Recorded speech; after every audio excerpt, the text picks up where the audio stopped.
Comment lang po kayo kung gusto nyo ng recipe.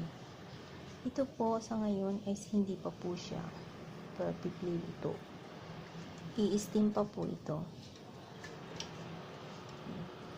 Yan. I-steam ko na po siya. Kaya kung gusto nyo ng recipe nito, try nyo.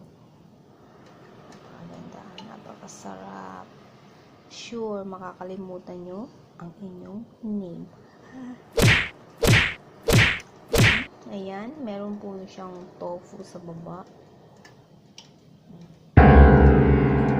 Ito pork. Bago po natin siya i-steam, siguraduhin natin nagiging ganito ang kulay niya. Okay? Anyway, continue